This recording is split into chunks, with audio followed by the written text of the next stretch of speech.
Hello everyone, मैं हूं हर्ष। आप देख रहे हैं मेरा चैनल माँ आयुर्वेदा। हम लोग आज से अष्टांग हृदय स्टार्ट कर रहे हैं। तो आज हम अष्टांग हृदय का चैप्टर नंबर फर्स्ट देखेंगे। इससे पहले मैंने आपको पदार्थ विज्ञान के सारे चैप्टर्स कवर करवा दिए हैं और क्रिया शरीर के भी मोस्टली चैप्टर कवर हो गए हैं और संस्कृत के भी। तो आज हम अष्टांग हृदय शुरू करेंगे। आज से अब हम रेगुलर लेक्चर लेंगे अष्टांग हृदय के। तो चलिए चैप्टर स्टार्ट करते हैं। तो सबसे पहले जो चैप्टर है वो चैप्टर फर्स्ट स्टार्ट करते हैं हम। तो ये जो चैप्टर फर्स्ट है ये बहुत इजी चैप्टर है। ये इतना हार्ड चैप्टर नहीं है आपको। ये थोड़ा बड़ा ज़रूर है और ये मोस्ट इम्पॉर्टेंट चैप्टर है। तो देखते हैं सबसे पहले चैप्टर को। तो चैप्टर का नाम क्या है? चैप्टर का नाम देखिए यहाँ पर लिखा हुआ है, ये आयु काम्य अध्याय। तो चैप्टर का नाम है आयुष काम्य अध्याय। तो आयुष काम्य अध्याय का अर्थ क्या होता है? तो आपको सबसे पहले ये पता होना चाहिए कि आयुष जो चैप्टर का नाम है आयुष काम्य अध्याय, तो इसका मतलब क्या है। तो आयु मतलब आपको पता है, आयु जो हमारी आयु होती है, हमारी प्राण जो होते हैं, आयु कि हमारी कितनी आयु है। तो आयु की कामना करने वालों के लिए ये हितकर। आयु की कामना जो करते हैं मतलब हमें अपने आयु चाहिए, कितनी आयु चाहिए। तो जो व्यक्ति चाहता है कि वो लंबे समय तक जिए तो उसकी आयु की कामना करने वालों के लिए ये हितकर है। इस चैप्टर में उसके बारे में बताया गया है। तो सबसे पहले हम देखते हैं ये वाला जो श्लोक है। ये वाला श्लोक आपको याद नहीं करना है, ये बस रीडिंग करनी लेनी है एक बार। राग आदि रोगान वाली, ये आपको याद नहीं करना श्लोक। तो इसके बारे में यहाँ पर जो हिंदी लिखी हुई है ये हिंदी आपको याद करनी है। ये देखिए यहाँ पर लिखी है। तो इसमें देखिए क्या लिखा है, जो राग आदि रोग सदा मानव के अंदर रहते हैं तथा मानव के पीछे लगे रहते हैं, उसके शरीर में फैले रहते हैं, जिससे उत्सुकता मोह बेचैनी उत्पन्न होती है, उस उनको जिसने नष्ट करा, उन वैद्य को हमारा नमस्कार। तो सबसे पहले हम अष्टांग हृदय जो पढ़ रहे हैं किताब, तो ये अष्टांग हृदय एक पूरा ग्रंथ है। तो ये ग्रंथ जिन्होंने लिखा है, जिनकी वजह से जो हमारे शरीर में रोग और ये सब फैले रहते हैं बीमारियां, तो उनको जो ठीक करते हैं ग्रंथ, तो उन ग्रंथों को जिन आचार्यों ने लिखा है उनको नमस्कार किया गया है इस श्लोक में। अब इसके बाद देखो यहाँ पर राग द्वेष क्रोध ईर्ष्या द्वेष ये सब रोग कहे गए हैं। ठीक है, इनको अभी हम आगे देखेंगे। और मैंने जो पदार्थ विज्ञान आपको सारे चैप्टर कवर करवा दिए हैं, आप एक बार उन्हें भी देखना। तो उस पदार्थ विज्ञान का जो फर्स्ट चैप्टर है उसमें मोस्टली चीज़ें इसी चैप्टर से ली गई हैं। तो देखिए यहाँ पर क्या है, देखते हैं स्टार्टिंग चैप्टर की। देखिए यहाँ से चैप्टर फर्स्ट स्टार्ट करा गया है। अब देखिए, अब हम यहाँ से आयुष काम्य अध्याय जो है मतलब आयु की कामना करने वालों के लिए हितकर यह अध्याय की व्याख्या करेंगे। तो इसका मतलब चैप्टर फर्स्ट यहाँ से स्टार्ट किया गया है। ठीक है, अब देखते हैं। देखो जितना जितना मैंने इस चैप्टर में अंडरलाइन करा गया है वो मोर देन इनफ है, पेपर में उतना ही आता है। ये मोस्ट इंपॉर्टेंट चीज़ें हैं जो मैं अंडरलाइन कर रखी है मैंने। तो आपको इससे ज़्यादा कुछ नहीं पढ़ना, क्योंकि आपको इतना वहाँ पर टाइम भी नहीं मिलता एग्ज़ाम में लिखने का। इसमें जो चीज़ मैंने अंडरलाइन करी है वो ज़्यादा ही है, कम कुछ नहीं है। आप एक बार देख लेना सारी चीज़ें। ये देखो, सबसे पहले यहाँ पर दी गई है आयु शब्द की व्याख्या महर्षि आत्रेय के अनुसार। तो आयु शब्द किसे कहते हैं तो उसके बारे में बताएगा। तो ये वाला श्लोक इंपॉर्टेंट है। ये चरक संहिता, अगर आपको चरक संहिता के लेक्चर्स चाहिए तो आप मुझे बता देना, उसके भी हम जल्दी से जल्दी कंटिन्यू करेंगे लेक्चर। तो चरक संहिता में ये वाला श्लोक मिलता है, शरीर इंद्रिय सत्व आत्मा संयोगोधारी जीवितम नित्यक अनुबंधस प्रायरायु उच्यते। ये श्लोक मोस्ट इंपॉर्टेंट श्लोक है। पदार्थ विज्ञान मैंने आपको पढ़ाया था, तो पदार्थ विज्ञान के चैप्टर फर्स्ट में भी था ये, अष्टांग हृदय के चैप्टर फर्स्ट में भी आ गया, और चरक संहिता का तो ये श्लोक ही है तो उसमें भी है ये चैप्टर फर्स्ट में। ठीक है, तो ये श्लोक आपको याद करना है। तो आयु किसे कहेंगे, देखो यहाँ पर इस श्लोक का अर्थ तो यहाँ पर नहीं लिखा, पर तब भी मैं आपको अर्थ बताता हूँ, क्योंकि आपको मैंने वैसे पदार्थ विज्ञान में बता दिया था पर इसमें एक बार क्लियर कर देता हूँ। शरीर इंद्रिय सत्व और आत्मा के संयोग को ही संयोगधारी जीवितम, उनको ही, उससे ही हमारा शरीर जीवित रहता है। मतलब जो शरीर है हमारा, शरीर इंद्रिय है जो हमारी एकादश 11 इंद्रियाँ होती हैं, और मन, इन सब के संयोग से ही सत्व मतलब मन होता है, इन सब के संयोग से ही हमारा शरीर जीवित रहता है। ठीक है। और इसको क्या क्या बोलते हैं, नित्यक, अनुबंध, पर्याय, ये सब इसके पर्याय हैं। ठीक है। इसको बहुत ही अच्छे से मैंने, ये श्लोक बहुत बड़ा था तो इसको बहुत ही अच्छे से मैंने आपको क्लियर कर रखा है पदार्थ विज्ञान के चैप्टर फर्स्ट में। और अभी हम चरक संहिता देखेंगे, वहाँ पर भी क्लियर कर लेंगे। अभी मैं आपको बताने लगा इस श्लोक का सारा एक एक चीज़ें मतलब, तो ये बहुत ही लंबी वीडियो हो जाएगी, तो इसको हम आगे देखते हैं चरक संहिता में। अब देखो यहाँ पर क्या लिखा है। इसके बाद ये देखो, ये मोस्ट इम्पोर्टेंट श्लोक है, वेरी वेरी इंपॉर्टेंट लिखा हुआ है यहाँ पर। आयु काम्यमाने धर्म अर्थ सुख साधनम आयुर्वेद प्रदेशेषु विद्ये परमादर। मतलब धर्म अर्थ सुख, इन तीनों की पुरुषार्थ जो है, इन तीनों की प्राप्ति का साधन, एकमात्र साधन आयु है। अब आप खुद देखिए, अगर कोई व्यक्ति लंबे समय तक जीता है, आयु उसकी लंबी होती है, तभी वो धर्म का, अर्थ का मतलब धन कमाने का, और सुख की को प्राप्त कर सकता है। ठीक है। तो इन तीनों पुरुषार्थ को प्राप्त करने का साधन क्या है, आयु है। और आयु की कामना करने वाले व्यक्ति को क्या है, आयुर्वेद में जो बातें लिखी गई हैं ना, जो इन शास्त्र में हम पढ़ रहे हैं, इनकी में बातें लिखी गई है, तो इन सभी का पालन करना चाहिए। ये किसने है, आचार्य भागवत के अनुसार। ठीक है। अब यहाँ पर देखिए, हितायु, सुखायु तथा दीर्घायु की कामना करने के लिए हमें आयुर्वेद में जितने भी बातें लिखी हैं उन सब का पालन करना चाहिए, यहाँ पर ये लिखा है। अब देखो आचार्य चरक के अनुसार, अब ये जो प्रयोजन था ये आचार्य वाग्भट के अनुसार था, और आचार्य चरक के अनुसार क्या है, स्वस्थ व्यक्ति के स्वास्थ्य की रक्षणा, और आतुर मतलब जो रोगी है उसके रोग को ठीक करना। देखो इसका मतलब क्या है, जो व्यक्ति ठीक है मतलब बिल्कुल बीमार नहीं है, तो अब आप ये देखिए, अब हम लोग, आप लोग BAMS कर रहे हैं, तो आपका मतलब उद्देश्य क्या है, क्यों कर रहे हैं आप। तो यही बात ये यहाँ पर आयुर्वेद के प्रयोजन में है कि आयुर्वेद आप क्यों पढ़ रहे हैं, आपको क्या क्या मिलेगा आयुर्वेद पढ़ के। तो आप इसलिए पढ़ रहे हैं आयुर्वेद, हम सब इसलिए पढ़ रहे हैं क्योंकि यहाँ पर हमें क्या करना है, जो स्वस्थ व्यक्ति है मतलब जो बिल्कुल ठीक है, तो उसे ठीक बनाए रखना, और जो व्यक्ति रोगी है मतलब जो बीमार है, तो उसकी बीमारी को दूर करना। तो इसी के लिए ही हम आयुर्वेद पढ़ रहे हैं, यही आयुर्वेद का प्रयोजन है। ठीक है। ये यहाँ पर देखिए लिखा हुआ है आचार्य चरक के अनुसार। और वाग्भट के अनुसार क्या है, वाग्भट के अनुसार है जो धर्म अर्थ काम, इन तीनों जो पुरुषार्थ हैं मतलब इन तीनों की प्राप्ति हम करते हैं ना, जैसे धर्म अर्थ मतलब धन कमाना, और जो सुख है हमें किसकी वजह से होगा, आयु की वजह से। मतलब हमारी आयु जितनी लंबी होगी, तो उस आयु की कामना करने के लिए, उस आयु की प्राप्ति के लिए हमें आयुर्वेद का प्रयोजन है, उसके उपदेश को मानना चाहिए। तो दोनों का वैसे मतलब सेम ही है कि हमें अपनी आयु को अच्छे से रखने के लिए हमें आयुर्वेद का प्रयोजन होता है, बस दोनों ने अलग अलग तरीके से बोल दिया है, वैसे सेम ही है। ठीक है। तो आपको ये दोनों अलग अलग अच्छे से याद कर लेने हैं। तो अब देखिए सबसे पहले यहाँ पर क्या लिखा गया है, यहाँ पर देखिए आयुर्वेद शब्द की व्याख्या करते हुए यहाँ पर आचार्य चरक के अनुसार आयुर्वेद क्या है, तो ये चरक संहिता में है, मोस्ट इम्पोर्टेंट श्लोक है, आपको याद करना है। और मैंने पदार्थ विज्ञान में भी चैप्टर फर्स्ट में आपको पढ़ाया था ये। देखो, हिताहितम सुखम दुखम आयुस्तस्य हिताहितम मानव च तच्चे यत्रोक्तम आयुर्वेद स उच्यते। ये श्लोक इंपॉर्टेंट है, आप याद कर लेना। इसका मतलब है जिस शास्त्र में हितायु, हितायु मतलब कि जो आयु हमारे लिए अच्छी होती है, हितायु, अहितायु मतलब जो हमारे लिए अच्छी नहीं होती, सुखायु मतलब जिसके कारण हम सुख से रहते हैं, खुश रहते हैं, हमारी इच्छा अनुसार जो कार्य होता है, सुखायु, और दुखायु, इन चारों प्रकार की आयु का वर्णन जिस शास्त्र में किया गया है उसे ही आयुर्वेद बोलते हैं। ठीक है। यही इस श्लोक का मतलब है।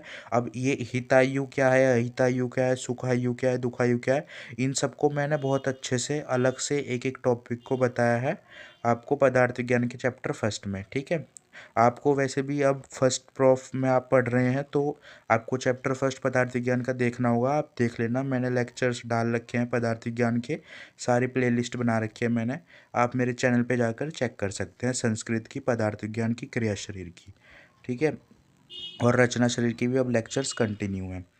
अब देखते हैं इसके बाद आयु, ये देखिए सुखायु, दुखायु, ये यही बात मैंने अभी बताई आपको। तो इन सभी की वर्णन जिस शास्त्र में हुआ है उसे ही आयुर्वेद बोलते हैं। अब देखो, जिससे लोक धारण पोषण करता है उसे अर्थ कहते हैं। देखो अर्थ क्या है, मैंने अभी आपको बताया। धर्म क्या होता है, धर्म क्या होता है, जो हम धर्म करते हैं मतलब दान देना, पुण्य करना, ये सब धर्म होता है। हमारा। और अर्थ क्या होता है, जो हम समाज के प्रति कार्य करते हैं, मतलब पैसा कमाना, धन अर्जित करना, ये होता है अर्थ। ठीक है। सुख क्या होता है, जो हमारी इच्छा अनुसार कार्य होता है, जो हमें अनुकूल लगे, हमें अच्छा लगे, उसे ही सुख कहते हैं। ठीक है। देखो, अगर आप कोई चीज़ चाह रहे हो, आपको चाहिए वो कोई चीज़, समझ लीजिए आपको नया फ़ोन चाहिए और आपको नया फ़ोन मिल जाए, तो आपको सुख की प्राप्ति होती है। तो वही बात है, सुख उसे ही कहते हैं जो हमारे इच्छा अनुसार कार्य हो जाए। अब देखो, ये इम्पॉर्टेंट है, 5 मार्क्स का क्वेश्चन आ जाता है यहाँ से। आयुर्वेद अवतरण, तो आयुर्वेद अवतरण ये हम अष्टांग हृदय का पढ़ रहे हैं अभी। और चरक संहिता का जब चैप्टर फर्स्ट में आपको पढ़ाऊँगा, तो उसमें चैप्टर फर्स्ट में भी है चरक संहिता के आयुर्वेद अवतरण, तो उनके अनुसार बस एक थोड़ा चीज़ का डिफरेंस है, बाकी सेम ही रहेगा। तो देखो, आयुर्वेद अवतरण मैंने टॉप पेज पे लिखा हुआ है, ये लिखा। सबसे पहले आयुर्वेद का ज्ञान किसे हुआ? सबसे पहले आयुर्वेद का ज्ञान हुआ ब्रह्मा जी को। जो ब्रह्मा जी होते हैं हमारे, तो ब्रह्मा जी को सबसे पहले आयुर्वेद का उन्होंने स्मरण करा कि आयुर्वेद क्या है ये सब। फिर ब्रह्मा जी ने वो ज्ञान दिया दक्ष प्रजापति को।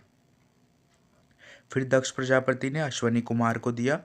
अश्वनी कुमार ने इंद्र को दिया। इंद्र ने आत्रेय पुत्र को दिया, मतलब कि आत्रेय को दिया, पुनर्वसु आत्रेय को। और पुनर्वसु आत्रेय ने अग्निवेश को दिया। अग्निवेश भेल, जतुकर्ण, पराशर, हारित, शारपानी, ये उनके 6 शिष्य थे। ठीक है। ये देखो, अभी मैं आपको एक बार फिर से क्लियर कर देता हूँ।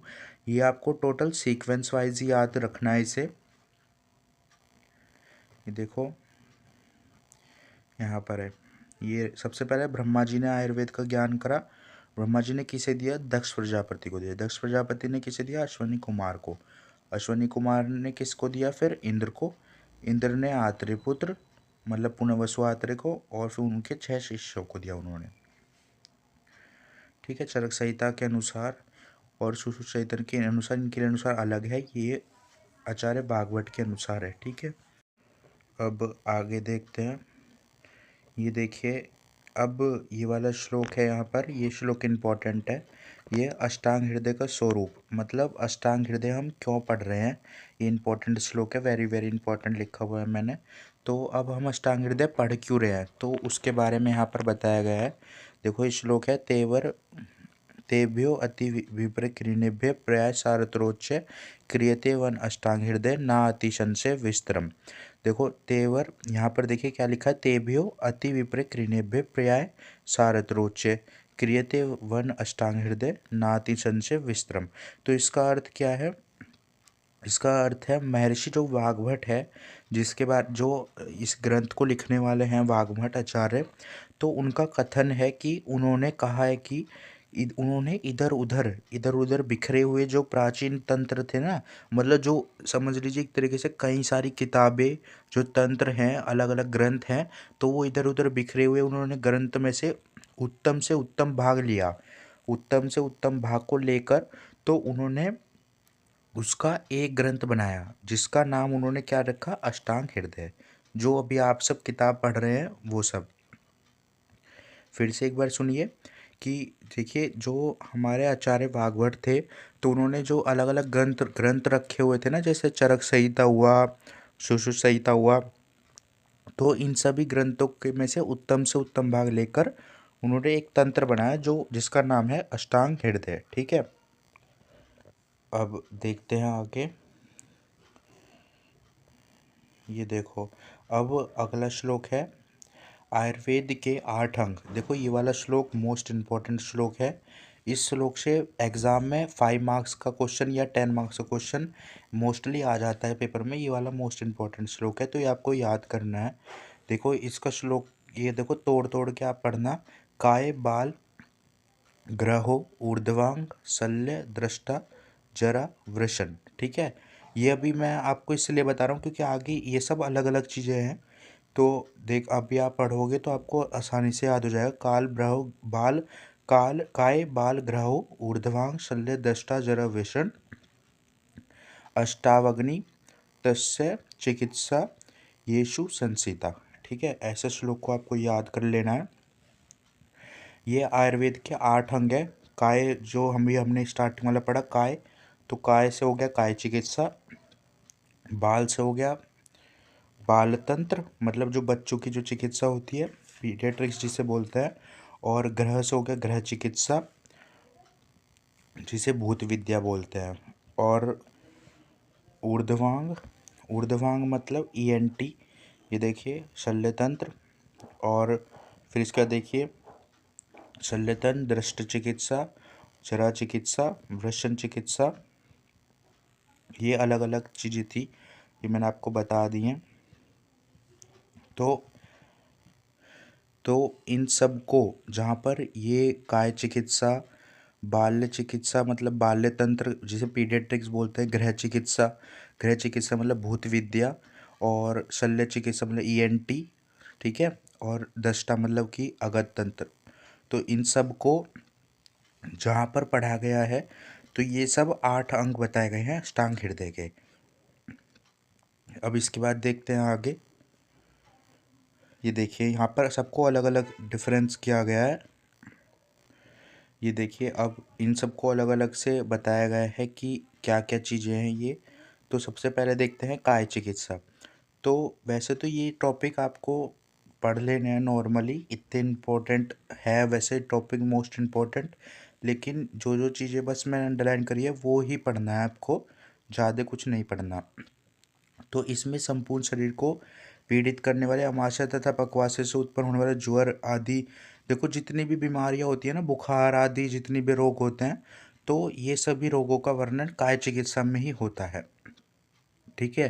जैसे किसी के पेट में दर्द है या बुखार है, सर में दर्द है, तो ये सब जो चीज़ें हैं इन सब की चिकित्सा हम काय चिकित्सा के अंदर ही पढ़ते हैं, ठीक है। इसको ही प्रधान प्रधान जो तंत्र है वो इसको ही कहा गया है। अब इसके बाद देखते हैं बाल तंत्र। बाल तंत्र देखो बच्चों का जो स्वतंत्र वर्णन किया गया है अलग से। तो इसमें सभी प्रकार की औषधियाँ, क्योंकि बच्चों में अलग अलग होती है, इसलिए बच्चों की चिकित्सा का अलग से वर्णन किया गया है। बालकों की तरह वृद्ध जो बूढ़े लोग होते हैं उनका वर्णन नहीं किया गया। क्यों नहीं किया गया? क्योंकि जो बालकों का जो होता है ना, वो सारी औषधियाँ अलग अलग होती हैं, और जो वृद्ध होते हैं मतलब जो बूढ़े लोग होते हैं, तो वो युवावस्था के बाद आती है वृद्धावस्था। मतलब जैसी अब आप लोगों की हमारी अवस्था है युवावस्था, तो इसके बाद आती है वृद्धावस्था, बुढ़ापा। तो इसकी चिकित्सा, अधिकांश जो चिकित्सा होती है वो काय चिकित्सा जो भी हमने ऊपर पढ़ी थी, तो काय चिकित्सा के अंदर ही कर ली जाती है वृद्धों की भी। तो बाकी जो कुछ बची हुई होती है वो रसायन चिकित्सा जो होती है उसके अंदर पढ़ लिया जाता है। इसका देखते हैं ग्रह चिकित्सा। देखो ग्रह चिकित्सा क्या है? भूत विद्या। तो जो देव होते हैं, असुर, पूतना, ग्रह, इन सब की प्राणियों से जो चिकित्सा होती है ना, शांति, इन सब की शांति कर्म करने के लिए, तो वो इसमें पढ़ी जाती है। ये ऊर्ध्व चिकित्सा, ईएनटी जिसे बोलते हैं, देखो नाक, कान, गले, मुख, इन सब का जो होता है इसमें चिकित्सा पढ़ी जाती है। और शल्य तंत्र, सर्जरी। तो आयुर्वेद के 8 अंगों में ये अंग सबसे प्रधान बताया गया है, ठीक है, अग्निवेश कुमारों ने। आप देखो अगत तंत्र। अगत तंत्र मतलब डस्ट। ये अगत तंत्र है ना, आप सेकंड प्रॉफ में पढ़ोगे, टॉक्सिकोलॉजी। ये जैसे कोई सांप वगैरह कुछ आपको काट लेता है, विष विकार, कोई विष का प्रयोग हो जाता है, तो उसकी चिकित्सा इसमें बताई गई है। इसके बाद देखिए जरा चिकित्सा। तो जरा चिकित्सा क्या है? रसायन तंत्र। अब रसायन तंत्र क्या होता है? जो यौवनता होती है ना, मतलब जैसा अभी हम आपकी अवस्था या हमारी अवस्था है युवावस्था, तो उसको स्थिर कर देते हैं, मतलब बुढ़ापा नहीं आने देते। तो बुढ़ापे को देर में लाने के लिए, आयु को बढ़ाने के लिए रसायन चिकित्सा की जाती है, ठीक है। बुढ़ापे का विनाश होता है, रोगों का विनाश करने के लिए। और इसके बाद देखते हैं वृक्ष चिकित्सा। जो तो यहाँ पर देखिए वाजीकरण जो तंत्र है, तो वाजीकरण तंत्र क्या कहता है? इसमें जो शुक्र होता है, अल्प मात्रा के शुक्र को पूर्ण करने के लिए, संपूर्ण करने के लिए, ठीक है, और शुद्ध करने के लिए, और शुक्र की वृद्धि कराने के लिए हम वृक्ष चिकित्सा करते हैं, वाजीकरण चिकित्सा। अब देखो रसायन जो ऊपर पता ही, ये रसायन और वाजीकरण, इन दोनों को बड़ी सावधानी से करना चाहिए। देखो यहाँ पर लिखा भी है, सावधान। रसायन वाजीकरण का प्रयोग केवल जो प्रयोजन जो प्रजा उत्पादन के लिए ही होना चाहिए, ठीक है। दुराचार के लिए इसका प्रयोग नहीं करना चाहिए, क्योंकि इससे हानि होती है, ठीक है। अब इसके बाद देखते हैं यहाँ पर ये देखिए, जो रोग या रोगों की शांति की चिकित्सा के जो जो उपाय किए जाते हैं उन सब का सम्मिलित नाम चिकित्सा है। मतलब जो बीमारी होती है तो उनकी जो उन्हें ठीक करने के लिए जो जो भी उपाय करे जाते हैं तो उसे ही चिकित्सा कहा जाता है। अब देखते हैं दोषों का वर्णन। तो जैसे कि आप लोगों को मैंने पदार्थ विज्ञान में बताया था कि हमारे 3 दोष माने गए हैं। वैसे तो 2 दोष होते हैं। मैंने जब क्रिया शरीर के चैप्टर पर आपको पढ़ाए थे तो बताया था कि 2 दोष होते हैं। कौन कौन से? शारीरिक और मानसिक। तो शारीरिक दोष क्या होते हैं? जो वात पित्त कफ होते हैं ये शारीरिक दोष कहे जाते हैं। और जो मानसिक दोष होते हैं वो होते हैं रज और तम। ठीक है, ये मैंने आपको सब क्लियर कर रखा है क्रिया शरीर की वीडियोस में। तो अब देखते हैं हम, यहाँ पर देखिए लिखा है दोषों का वर्णन। तो 3 दोष माने जाते हैं यहाँ पर। तो ये 3 दोष कौन से हैं? ये शारीरिक दोषों का वर्णन किया गया है। कौन कौन से? वात पित्त कफ। ठीक है, ये वात पित्त कफ क्या है? शारीरिक दोष है। अब इसके बाद देखते हैं, ये वाला श्लोक इम्पोर्टेंट है, ये आपको याद करना है। वायु पित्त कफ शक्ति त्रिदोष समस्या। मतलब कि दोष 3 बताए गए हैं, वात पित्त कफ। ठीक है, मतलब इन तीनों दोषों पर ही पूरी क्रिया शरीर, जो मैंने आपको लेक्चर्स पढ़ाए हैं क्रिया शरीर के, मोस्टली लेक्चर मैंने कवर कर दिए हैं।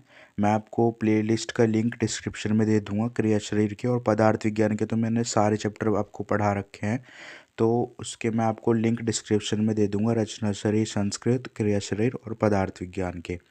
तो अब हम लोग जो संहिता अध्ययन पढ़ रहे हैं, तो अब इसमें देखिए 3 दोष जो बताए गए हैं, वात पित्त कफ, ये तीनों दोष ही शारीरिक दोष होते हैं। अब देखो, ये वाली जितना मैंने इसमें अंडरलाइन करा है आपको केवल उतना ही पढ़ना है, ये मोर देन इनफ है। अब देखो यहाँ पर क्या लिखा है, पंचभूतों के जो आकाश तत्व हैं वो खाली स्थान में रहते हैं। देखो, जो वात पित्त कफ होता है ना, तो वात में क्या है? वात मतलब होता है वायु। तो जो पंचमहाभूत मैंने आपको बता रखे हैं क्रिया शरीर में, कौन कौन से होते हैं हमारे पंचमहाभूत? आकाश, आकाश, वायु, अग्नि, जल, पृथ्वी। ठीक है, तो जो आकाश होता है, तो आकाश को कहाँ पे? खाली स्थान जो होता है ना हमारे बॉडी में, जितने भी खाली स्पेस है, जैसे स्टमक है, स्टमक के अंदर जो खाली स्पेस है, जगह होती है, और बाकी सारी जितने भी एनल, जितनी भी हमारी कैनाल होती हैं, तो सभी के अंदर क्या है? खाली स्पेस होता है। तो वो सब जो खाली स्पेस होता है तो वो आकाश महाभूत की वजह से होता है। और वायु महाभूत किसमें? जो वात होता है ना, वात पित्त कफ में से जो वात होता है, तो वात जो है वो वायु महाभूत होता है, और पित्त होता है हमारा अग्नि महाभूत, और जो कफ है वो उसे जल महाभूत बताया गया है। और जो पृथ्वी है ना, पृथ्वी, तो ये देखो यहाँ पे लिखा है पृथ्वी तत्व निष्क्रिय। मतलब जो कठोर चीज़ें होती है ना हमारी बॉडी में, जैसे हड्डियाँ हो गई, तो उसमें पृथ्वी महाभूत की प्रधानता होती है। अब देखो, एक ही वाला श्लोक है, इसकी रीडिंग कर लेना, याद हो जाए तो बहुत ही अच्छा है, नहीं तो रीडिंग कर लेना। विकृत अविकृत देहधंती ते वृत्यंती च। याद हो जाए तो बहुत ही अच्छा है, वैसे याद कर लेना इसे तो अच्छा रहेगा।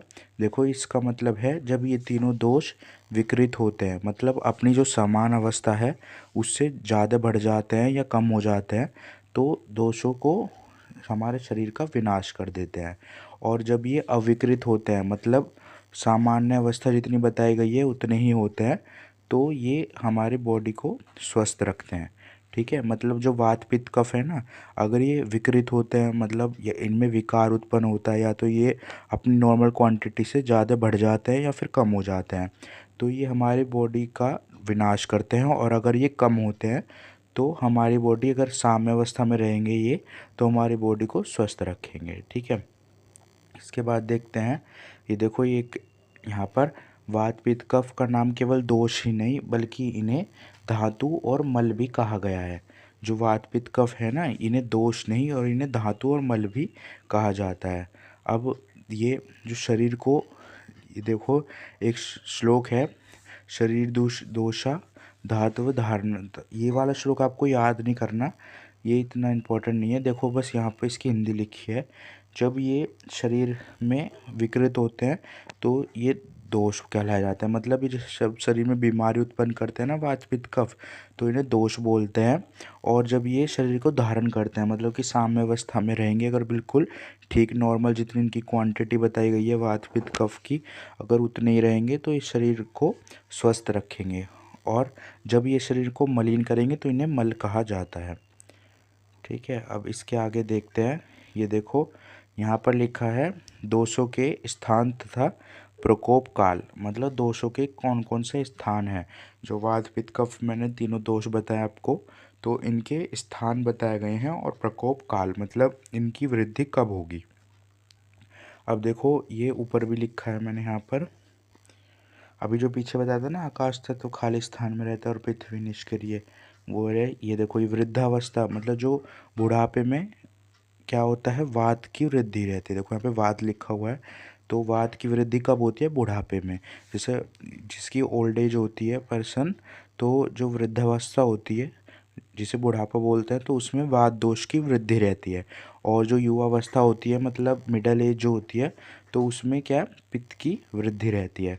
और जो बाल्यावस्था बचपन होता है तो उसमें कफ की वृद्धि रहती है। तभी आपने देखा होगा जो बच्चे होते हैं उन्हें खांसी जुकाम और ये जो सर्दी होती है ये सब ज़्यादा होता है। कफज विकार जो होता है ना, जो कफ की वजह से होता है, वो ज़्यादा होता है उन्हें, क्योंकि बाल्यावस्था में कफ की वृद्धि रहती है। और युवावस्था में एसिडिटी वगैरह ये सारी चीज़ें ज़्यादा रहती है, क्योंकि इसमें पित्त की वृद्धि रहती है। और जो वृद्धावस्था है तो इसमें वात की वृद्धि रहेगी। तो वात की वृद्धि रहने से क्या क्यों रहती है वात की वृद्धि, देखो आपने देखा होगा जो वृद्ध मतलब बूढ़े लोग होते हैं तो उनके जोड़ों में ज़्यादा दर्द रहता है। तो वात का क्या कर्म होता है, चलन रूप, तो ये इन इसकी वजह से ही, वात की वजह से ही उन्हें दिक्कत रहती है। और देखो दिन और रात के अंतिम भाग में, दिन और रात के अंतिम भाग में क्या वात की वृद्धि रहती है। अब अंतिम भाग कैसे बोल सकते हैं हम, जो अंतिम भाग होता है वो होता है 2 बजे से 6 बजे तक। मतलब 2 बजे से 6 बजे तक क्या है, वात की वृद्धि रहेगी। ठीक है, 2 बजे से 6 बजे तक यहाँ पे नोट कर लेना आप, अभी नीचे मिल भी जाएगा आपको लिखा हुआ। और युवावस्था में क्या होगा, दिन और रात के मध्यम भाग मतलब 10 से 2 बजे तक पित्त की वृद्धि रहती है। ठीक है, 10 से 2 बजे तक पित्त की वृद्धि रहती है। अब देखो आपने, हम लोग जैसे अभी तो मैं आपको पढ़ा रहा हूँ तो आपको पता चल रहा है, पर जो हमारे पूर्वज मतलब हमारे जो पेरेंट्स होते हैं या फिर जो दादा दादी होते हैं, तो वो हमें बोलते हैं भी अब भी कि जो खाने का पचने का समय होता है वो 10 बजे से 2 बजे तक ही हमारा भोजन पचता है। तो अब उसका आपको पता चल गया होगा क्यों पचता है, क्योंकि पित्त जो है वो वृद्धि होती है 10 से 2 बजे के बीच में। और 10 से 2 बजे के बीच में पित्त वृद्धि होगी, तो पित्त में कौन सा महाभूत प्रधान होता है, अग्नि महाभूत। तो हमारी जो जठर अग्नि है जो हमें भोजन को पचाती है, तो वो 10 से 2 बजे के बीच में अच्छे से वर्क करती है, इसलिए 10 से 2 बजे के बीच में खाना अच्छे से पच जाता है। और जो बाल्यावस्था है मतलब दिन और रात के प्रथम भाग में कफ की वृद्धि होगी।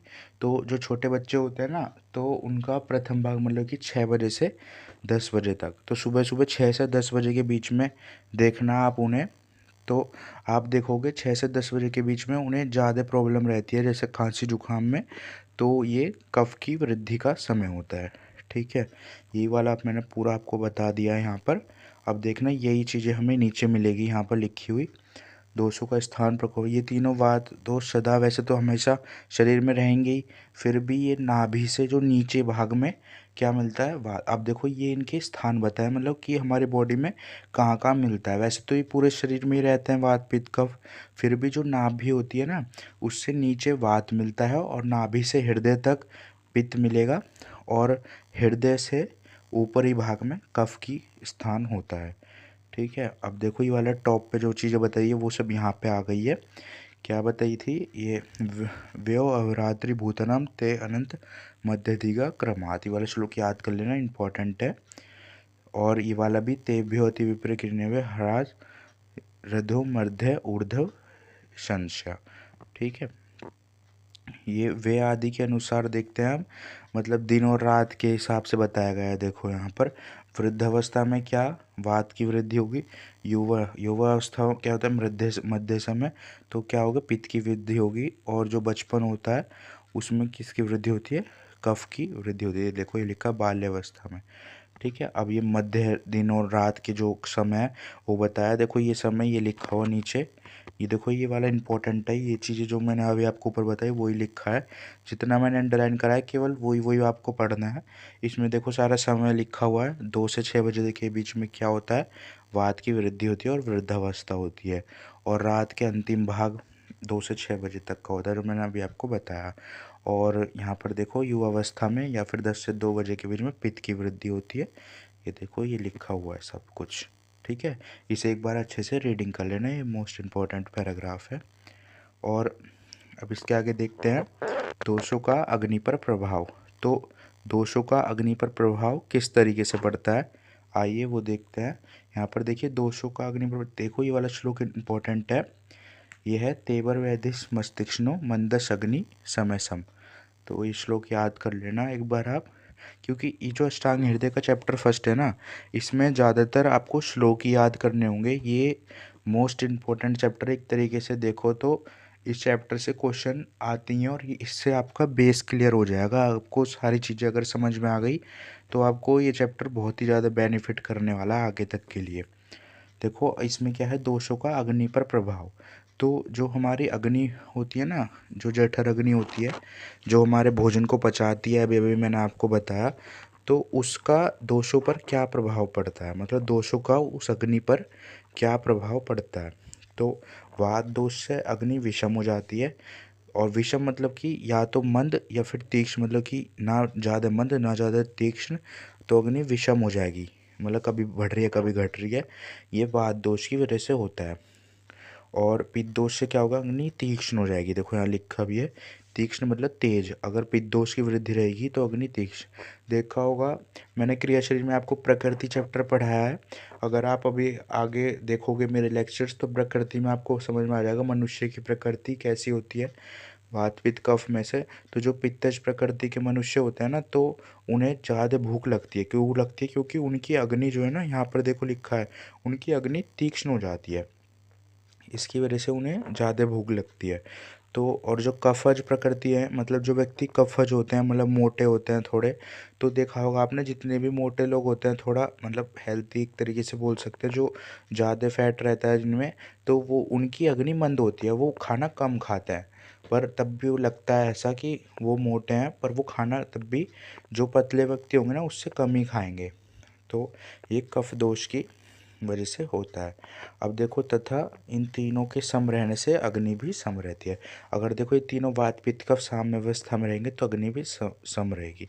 सर्वदा सर्वभावना सामान्य वृद्धि कारणम, ये श्लोक मैंने आपको पदार्थ विज्ञान में बहुत ही अच्छे से समझा रखा है चैप्टर फर्स्ट में, कि हमेशा जो सभी भावों की सामान्य क्या करता है, वृद्धि करता है, जो सामान्य होता है वो वृद्धि करने वाला होता है। सामान्य चैप्टर भी मैंने आपको पदार्थ विज्ञान में बता दिया है, लिंक मैं प्लेलिस्ट में दे दूंगा, सारे प्लेलिस्ट का लिंक मैं आपको डिस्क्रिप्शन में डाल दूंगा, यहाँ पर आप चेक कर लेना जाकर। अब इसके बाद देखो ये है कोष्ठ कुरु मृदु मध्य सियाते समरपि, मतलब ये वाला श्लोक याद कर लेना है। अब देखो कोष्ठ क्या होता है, कोष्ठ सबसे पहले तो ये जानो, अगर आपको ये नहीं पता कोष्ठ क्या है तो आपको समझ में नहीं आएगा। तो कोष्ठ क्या है, जो हमारी बॉडी होती है ना, ये देखो हमारी बॉडी है, तो हमारी बॉडी का जो ये वाला पोर्शन होता है ना, बीच वाला जो हमारी बॉडी का पोर्शन होता है, तो उस भी बीच वाला जो पोर्शन है तो उसे ही कोष्ठ बोला जाता है, जिसके अंदर सारे ऑर्गन जो हैं वो अच्छी तरह रहते हैं हमारे बॉडी के, तो उसे ही कोष्ठ बोला जाता है। अब देखो जो वात दोष से कोष्ठ क्या होगा, वो क्रू हो जाएगा, मतलब कि कठोर, एक तरीके से बोले ना कठोर टाइप, वैसा हो जाएगा वात दोष से।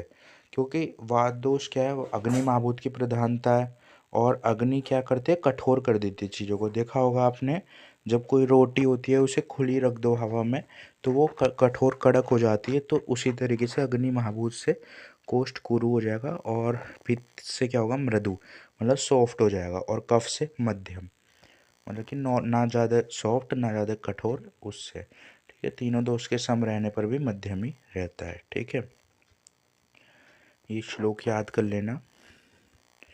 इसके बाद देखिए, इसके बाद है यहाँ पर,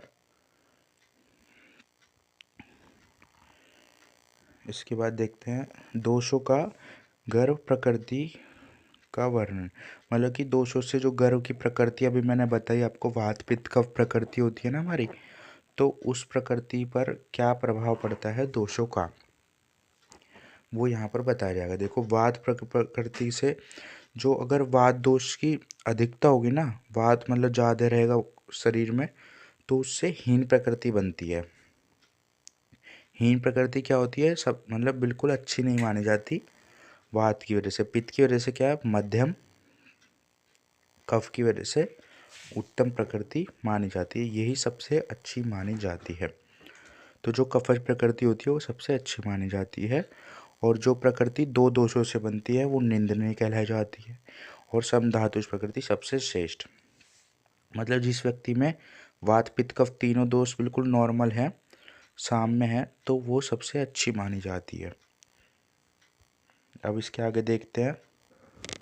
ये देखो यहाँ पर लिखा है कि देखो जो 7 प्रकार की टोटल प्रकृति बताई गई हैं, कौन कौन सी, वात प्रकृति, पित्त प्रकृति, कफ प्रकृति, ठीक है, और जो सम प्रकृति होती है, और द्विदश प्रकृति मतलब जो दो दोषों से मिलती है। देखो अब आपको करीब बुक का समझ में नहीं आ रहा ना सारा, अब तक जितना मैंने यहाँ तक बताया कि प्रकृति वाला, तो वो भी मैं बताता हूँ। देखो सबसे पहले कौन कौन सी प्रकृति होती है, जैसे दोष कितने होते हैं, वात पित्त कफ, तो 3 तो यही हो गई प्रकृति, कौन कौन सी, वात प्रकृति, पित्त प्रकृति और कफ प्रकृति, ठीक है। और इसके बाद देखो एक तो हो गई वात पित्त प्रकृति, एक हो गई पित्त कफ प्रकृति, और एक हो गई वात कफ प्रकृति, ठीक है। ये हो गई, मतलब दो दो को मिलाकर ये हो गई, और एक हो गई टोटल तीनों को मिलाकर वात पित्त कफ प्रकृति। तो ये 7 प्रकृति बताई गई हैं। इसके आगे देखते हैं।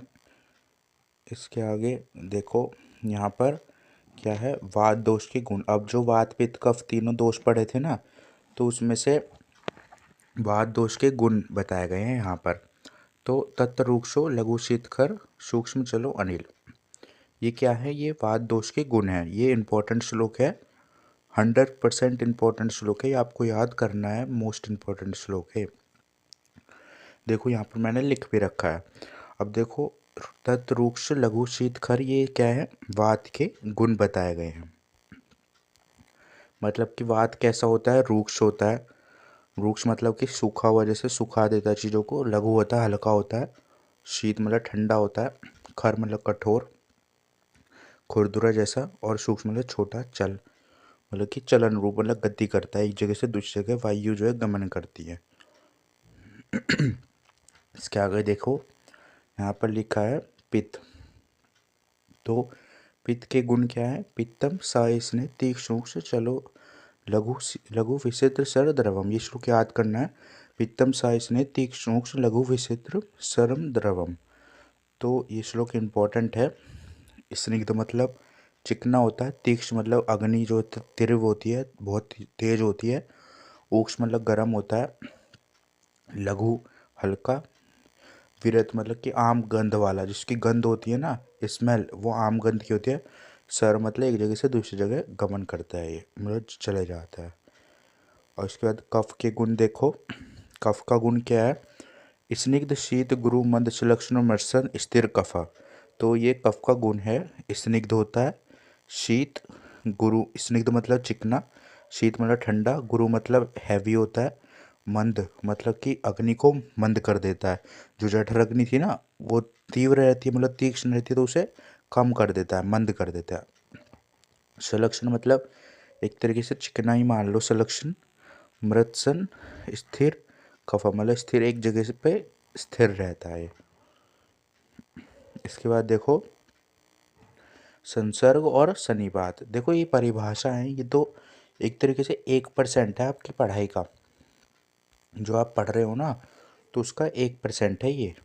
और आगे तो आपको इसके बारे में बहुत ही पढ़ना होगा कि संसर्ग क्या है, सन्निपात क्या है, ये सब बहुत ही इंपॉर्टेंट टॉपिक है। आगे आपको मिलेगा। ये फर्स्ट चैप्टर क्या है, आपको पूरा बेस क्लियर करने के लिए पढ़ाया जा रहा है।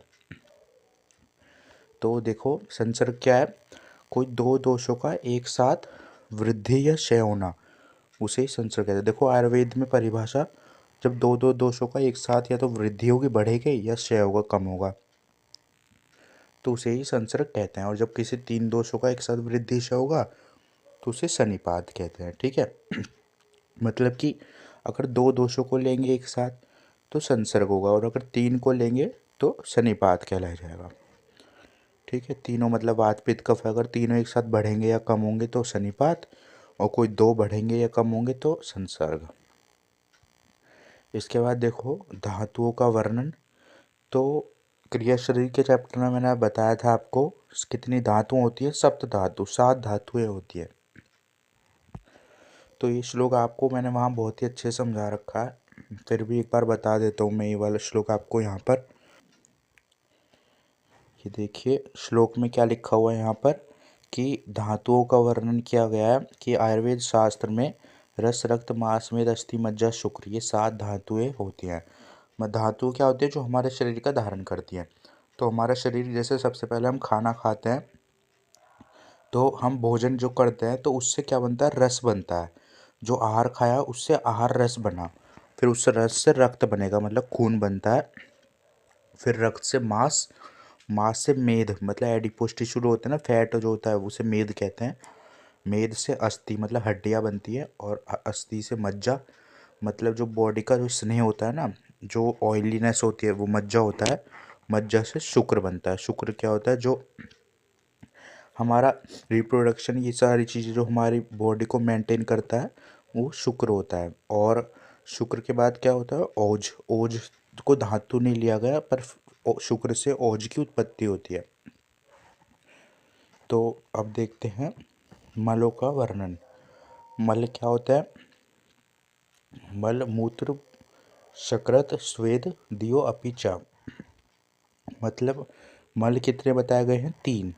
कौन कौन से, मूत्र, पुरीश और स्वेद, ये तीनों मल बताए गए हैं। आप ये समझ रहे होंगे मूत्र क्या होता है, मूत्र से आपको समझ में आ गया। पुरीश क्या होगा, फीकल मैटर जो होता है, और स्वेद मतलब पसीना, ये तीनों मल बताए गए हैं। अब देखो दोष धातु मल मूलम ही शरीर है, मतलब दोष धातु मल ही शरीर का मूल है। आप क्रिया शरीर का चैप्टर पढ़ेंगे ना, फर्स्ट सेकंड जो मैंने सारे पढ़ा रखे हैं, तो आप स्टार्टिंग के 1-2 चैप्टर पढ़ोगे तो आपको ये सारी चीज़ें क्लियर हो जाएंगी। तो वैसे भी जो बीएमएस में आप देखते हो साथ साथ पढ़ाते हैं चीज़ों को, तो क्रिया शरीर की वीडियोस देखना मेरी, उसमें आपको समझ में आ जाएगा। और पदार्थ विज्ञान के चैप्टर फर्स्ट की भी, तो आपको इस चैप्टर के मोस्टली उसमें मिल जाएंगी सारी चीज़ें।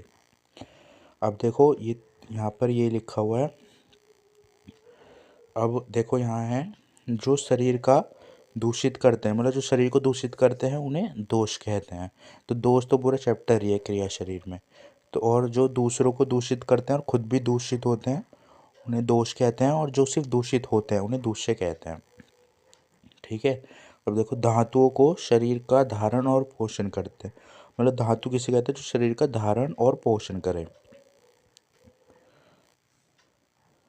अब यहाँ पर देखो मूत्र किसे कहते हैं, देखो ये बस वही बात है विमर्श वाली जो मैंने ऊपर बता दी है। तो जो मतलब मल होता है जो शरीर को दूषित करता है, तो उसे ही हम मूत्र, जो ये सब आदि मल हैं तो इन्हें भी दूष्य ही कहते हैं। अब देखो ये रस का मल, ये सब एक्स्ट्रा चीज़ें हैं। अभी आप जब क्रिया शरीर पढ़ोगे ना, तो उसमें आपको अलग अलग चैप्टर है, रस चैप्टर अलग है, रक्त अलग है। तो उन सब में ये टॉपिक जो है, ये मेन टॉपिक है, ये आपको सब क्लियर हो जाएगा उसमें। फिर भी आप इस वाले पैराग्राफ की एक बार खुद से रीडिंग कर लोगे तो आपको समझ में आ जाएगा कि रस का मल क्या है, कफ है, रक्त का मल क्या है, पित्त है, ये सब जितने भी मल हैं तो उनके बारे में बताया गया है। एक बार आप खुद से पढ़ लेना, समझ में आ जाएगा ये वाला। इसके बाद देखो यहाँ पर क्या है, वृद्धि। तो यहाँ पर देखो दोषों की वृद्धि और क्षय, मतलब कि जो दोष हैं वात पित्त कफ, उनका बढ़ना और घटना यहाँ पे बताया है। तो विद्धि सामान्य सर्वेशा विपरीत विपर्य, मतलब जो समान होते हैं वो वृद्धि करने वाले होते हैं, और जो विपरीत होते हैं वो क्षय करने वाले होते हैं। देखो समान गुण धर्म वाले पदार्थ सेवन करने से उनकी वृद्धि होती है, और विपरीत जो गुण वाले चीज़ें के सेवन करने से उनका क्षय होता है। देखो समझ लो किसी के शरीर में वात की वृद्धि है, तो उसे कम करने के लिए अगर हम उसे स्निग्ध चीज़ें मतलब तली हुई ऐसी चीज़ें देंगे तो कम हो जाएगा वो। और लेकिन हम अगर उसे और ज़्यादा रूखा सूखा या लघुआहार खिलाएंगे तो उसका क्या होगा, वृद्धि हो जाएगी बात की। इसके बाद देखो यहाँ है, सर्वदर सर्वभावना सामान्य वृद्धि कारणम हा सेतु विशेष प्रवृत्ति रूप सेतु। वेरी इंपॉर्टेंट जो श्लोक है ये चरक संहिता चैप्टर फर्स्ट में आपको मिल जाएगा। इसके आगे रसों का वर्णन है, जो 6 रस बताए गए हैं उनका वर्णन किया गया है।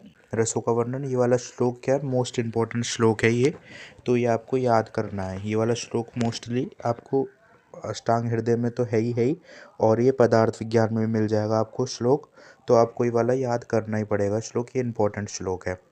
ये देखिए श्लोक को मैं आपको एक बार पढ़ के बता देता हूँ। रसा स्वाद अमल लवण तिक्त उष्ण कषाय का षड्द्रव्य आश्रितस्ते च यथापूर्व बलवः। तो ये श्लोक इम्पोर्टेंट है, तो ये आपको याद करना है। अब देखो यहाँ पर क्या है, रसों का वर्णन किया गया है, तो मतलब कि रस कितने होते हैं, तो देखिए टोटल 6 रस बताए गए हैं, 6 रस बताए गए हैं। कौन कौन से, रसा स्वाद, देखो स्वाद मतलब होता है मीठा, तो और अमल मतलब खट्टा, तो रस स्वाद अमल लवण, लवण देखो नमकीन, तिक्त मतलब जो नीम जैसा रस होता है तो उसे तिक्त रस बोलता है, उष्ण मतलब कटु, जो काली मिर्च जैसा होता है ना तो वो उष्ण होता है, और कषाय किसे बोलेंगे, कषैला मतलब हरीत की लौकी जो होता है लौकी जैसा रस, तो उसे कषैला बोलता है। तो ये सभी रस बताए गए हैं और ये अलग अलग द्रव्यों में पाए जाते हैं।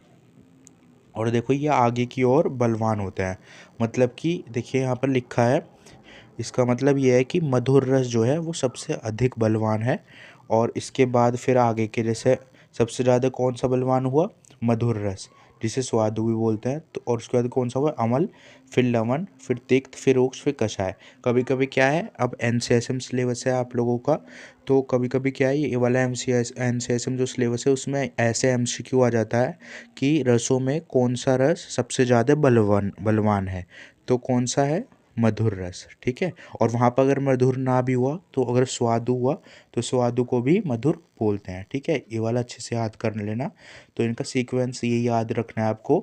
ये वाला श्लोक एक बार अच्छे से याद कर लेना, अगर क्योंकि पेपर के टाइम पे क्या होता है श्लोक याद रह जाते हैं, तो आपको ये वाला श्लोक अच्छे से याद कर लेना। क्या है श्लोक, एक बार फिर से मैं पढ़ देता हूँ।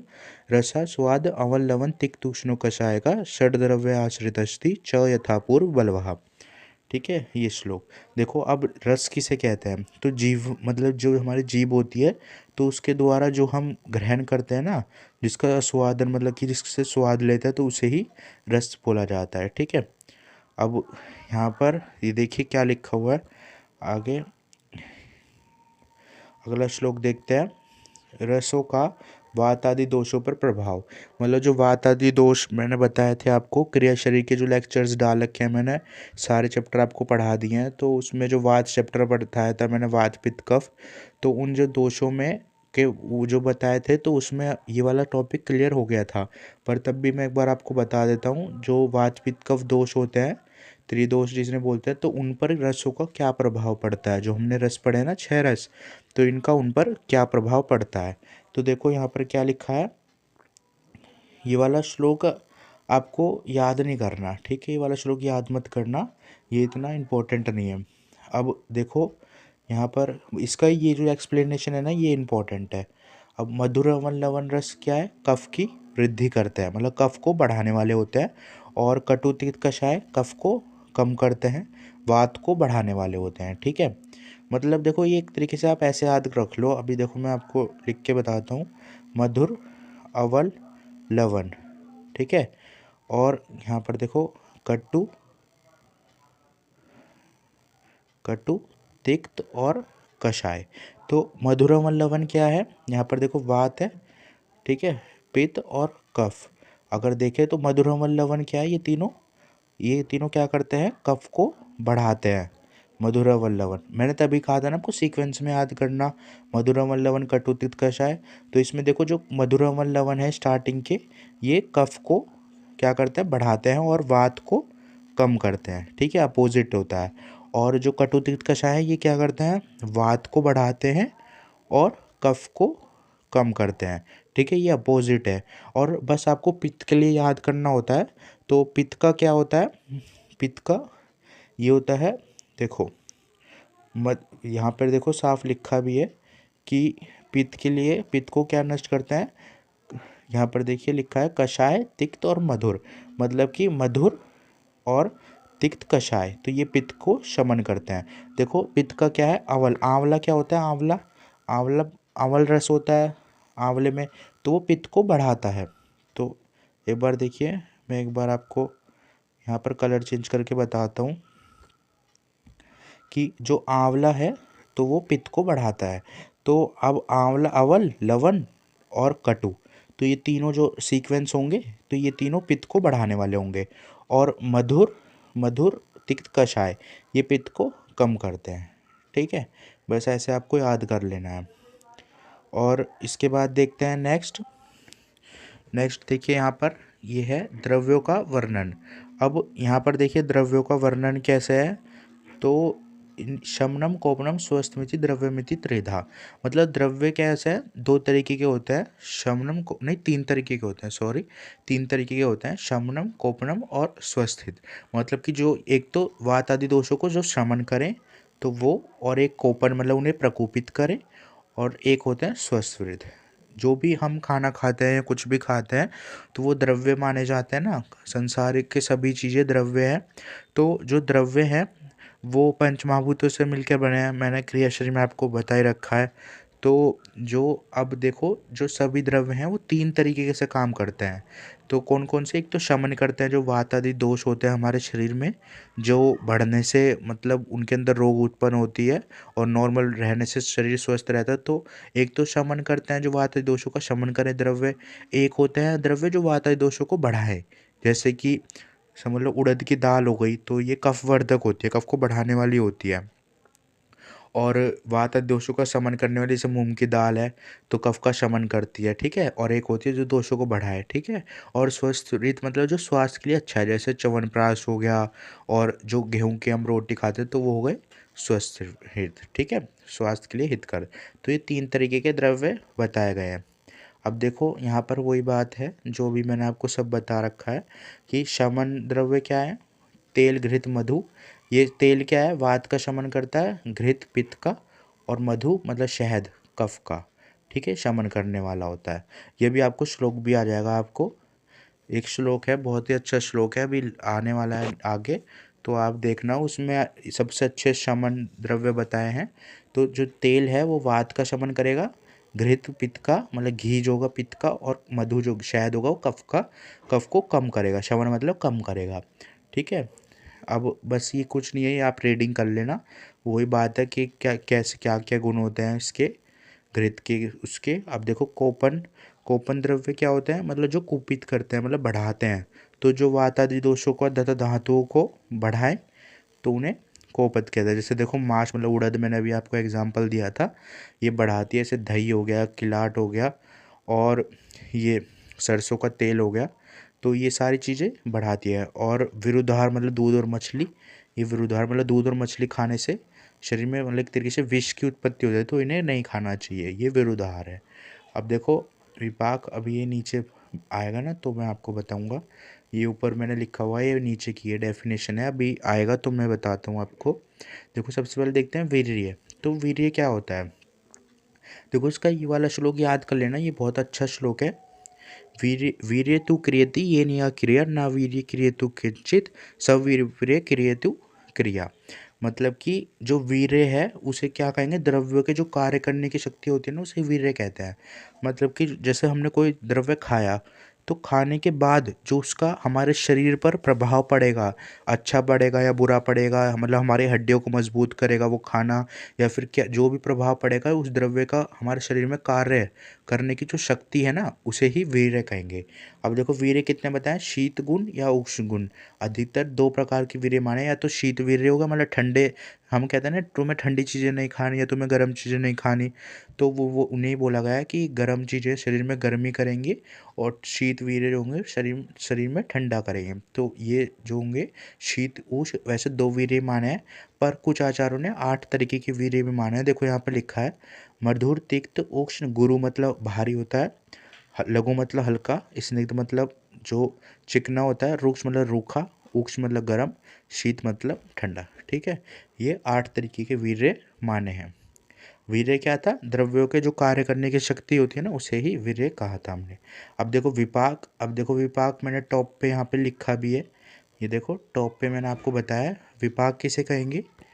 देखो विपाक है सभी प्रकार के रस वाले द्रव्यों का भोजन में खाने के बाद, मतलब जैसे हमने कोई भोजन करा, कोई खाना खाया, तो उसमें हर तरीके का रस हुआ एक तरीके से, तो उसके पाचन काल के बाद, मतलब उसके पचने के बाद, उसका कार्य के रूप में जिस प्रकार, जिस अनुमान द्वारा जिसका निर्णय किया जाता है ना, उसे ही विपाक कहते हैं। अभी समझाता हूँ मैं। देखो जैसे आपने सभी तरीके के रस वाला को खाना खाया कुछ, जैसे उस आपने जो खाना खाया उसमें मीठा भी था, खट्टा भी था, या जो भी चीज़ें आप खाते हो, तो उसमें हर चीज़ आपने खाई, तो आपके उस हर चीज़ को खाने के बाद जो आपका शरीर है ना, तो शरीर में उसको पाचन होने के बाद जो मतलब फलस्वरूप जिसका निर्णय किया जाएगा कि इसमें इस रस को हम जो डोमिनेंस है तो इसको मानेंगे, तो उसे ही विपाक बोलते हैं। जैसे कहते हैं ना, आपने कोई चीज़ तो आपने इतनी ज़्यादा खाई और कोई चीज़ आपने बहुत ही कम खाई, तो डोमिनेंट क्या होगा? ये हुआ, तो इसका ही विपाक माना जाता है। ठीक है, वही बात यहाँ पर बताई गई है। अब देखो जैसे मधुर और लवण विपाक कितने होते हैं? 3 होते हैं। ठीक है, कौन कौन से अब देखते हैं। जैसे मधुर और लवण, या मीठा खाया या फिर लवण मतलब कि नमकीन आपने कोई चीज़ खाई, तो उसका विपाक क्या होगा? मधुर, तो वो मतलब शरीर में जाके मधुर ही उसका विपाक होगा। और अमल, अमल मतलब खट्टा खाया तो उसका विपाक अमल ही होगा, अमल का सिर्फ अमल ही होता है। और अगर कटु तिक्त कषाय में से आपने कुछ भी खाया तो उसका विपाक क्या होगा? कटु। ठीक है, तो ये विपाक होते हैं। कितने विपाक हुए? मधुर विपाक, अम्ल विपाक विपाक और कटु विपाक। ठीक है, 3 तरीके के विपाक हुए। अब एग्ज़ाम में आ जाता है जैसे एमसीक्यू में कि बताइए इनमें से कौन सा विपाक नहीं होता? मधुर विपाक, अम्ल विपाक, कटु विपाक, तिक्त विपाक।